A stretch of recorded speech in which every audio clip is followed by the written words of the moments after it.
Welcome back to my channel friends. ಇವತ್ತು ನಿಮಗೆ ಮನೆಯಲ್ಲೇ ಈಸಿಯಾಗಿ ಚೀಸ್ ಬಾಲ್ಸ್ ಹೇಗೆ ಮಾಡಬೇಕು ತೋರಿಸ್ತೀನಿ ರೀ.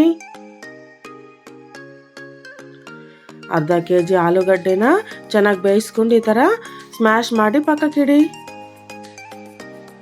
ಅದರಲ್ಲಿ 1 ಕಪ್ ಬ್ರೆಡ್ ಗಮ್ಸ್ ಹಾಕ್ಕೊಳ್ಳಿ. ಅರ್ಧ ಸ್ಪೂನ್ ಶುಂಠಿ ಬೆಳ್ಳುಳ್ಳಿ ಪೇಸ್ಟ್ ಹಾಕ್ಕೊಳ್ಳಿ. ಸ್ವಲ್ಪ ಚಿಲ್ಲಿ ಫ್ಲೇಕ್ಸ್, ಸ್ವಲ್ಪ ಆರಿಗೇನೋ, 1 ಸ್ಪೂನ್ ಉಪ್ಪು ಹಾಕಿ ಚೆನ್ನಾಗಿ ಕಲಿಸ್ಕೊಳ್ಳಿ.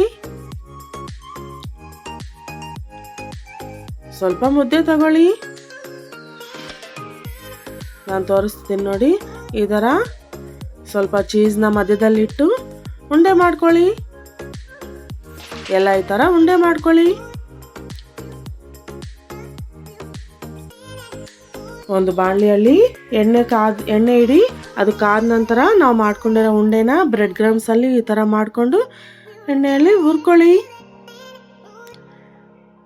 ಗೋಲ್ಡನ್ ಬ್ರೌನ್ ಕಲರ್ ಬರೋವರೆಗೂ ಹುರ್ಕೊಂಡ್ರೆ ಸರಿ. ಎಷ್ಟೋ ರುಚಿಕರವಾದ ಚೀಸ್ ಬಾಲ್ಸ್ ರೆಡಿ. ನೀವು ಒಂದ್ಸಲ ಟ್ರೈ ಮಾಡಿ. ಇಷ್ಟ ಆದರೆ please like, share, comment and subscribe.